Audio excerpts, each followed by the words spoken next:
ቀጥሎ ደግሞ አራተኛ ደረጃ ጸጋ ዘመን ነው ቢሉ የሚሽቀዳደሙ ሰዎች ጸጋ ዘመን ነው ብሎ እንደፈለጉ የሚሆኑ ሰዎች እነዚያ ሰዎች ባላደገ አይምሮ ያደገውን የእግዚአብሔርን ጸጋ ማናጅ ለማስተዳደር ሲሞክሩ ነው እንደዛ አይነት ነገር ውስጥ የገቡት።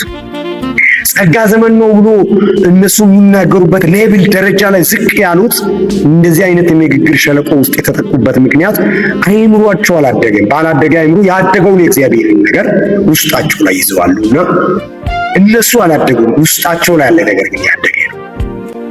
ጸጋ ያደገ ነው፣ አይምሮ አላደገም። ጭንቅላቱ የለጠጠ አይደለም፣ ሰፊ አይደለም። ከዛ አንጻር የተነሳ አሁን እኔ ለምሳሌ በሃይላንድ የኦሮቶን ውሃ አምጥቼ በሃይላንድ ውስጥ ከታሉ ብዬ ብል የሃይላንድ ጫፉና የኦሮቶ ጫፍ ተመሳሳይ አይደለም፣ በጣም ሰፊ ነው።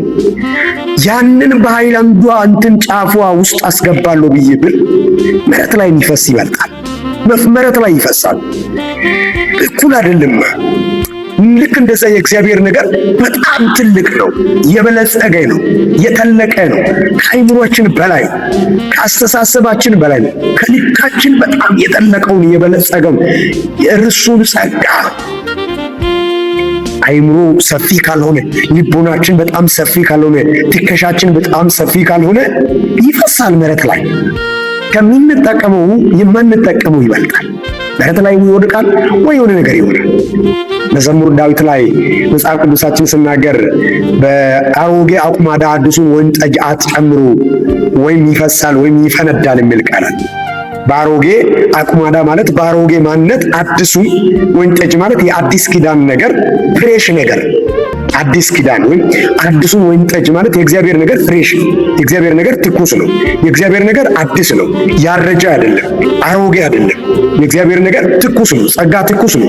መንፈስ ቅዱስ ትኩስ ነው እና ይሄንን ትኩስ የሆነውን የእግዚአብሔርን ጸጋ ይሄ በአሮጌ አቁማዳችን ባላደገ በተፈጥሯዊ ማንነታችን በአዳማዊ ማንነታችን ላይ ለማስተዳደርና ማናጅ ለማድረግ ስንሞክር የጸጋ ዘመን ነው ብለን እንደፈለግን ወደ መሆን እንመጣለን። ማለት ወደ ስርዓት አልባኝነት ነው፣ ወደ ጋጠዋጥነት ይወስደናል፣ ያስኬዳል። ወደዛ ነው ያስኬዳል። ስለዚህ መጀመሪያው ጸጋ የሚባለው ቦታ ላይ ከመምጣታችን በጭንቅላታችን እግዚአብሔር በሁለንተናዊ እድገት ይባርክ። አሜን። እግዚአብሔር በሁለንተናዊ እድገት ይባርክ። የምርን ሁለንተናዊ እድገት አጋንንት ማስወጣት ብስለት አይደለም። ጸጋ ስጦታ ብስለት አይደለም ያለው not just only grace ብስለት የሚባለው ቦታ ላይ የሚያመጣ ጸጋ ብቻ አንተን ብስለት የሚባለው ቦታ ላይ አያመጣም። ለምሳሌ አጋንንት ማስወጣት ጸጋ ነው፣ ጸጋ ስጦታ ነው። አጋንንት ማስወጣት ብስለት ሊሆን አይችልም። አጋንንት የሚያስወጡ ሰዎች ሁሉ የበሰሉ ሰዎች አይደሉም። ምን ማለት ነው? ጸጋ ፕላስ የለጠጠ አይምሮ፣ ጥበብ፣ ሰፊ ልቦና፣ ሁለንተናዊ እድገት ወሳኝ ነገር። አለዚያ ብዙ ነገሮችን ወደ ማበላሸት የሚባለው ቦታ ላይ ይመጣል። ስለዚህ በኢማጂን በአመለካከት በእይታ ያደገ ሰው ሆናል። እይታ ወሳኝ ነገር፣ ጥበብ ወሳኝ ነገር፣ ጭንቅላት ሰፊ ልቦና ወሳኝ ነገር።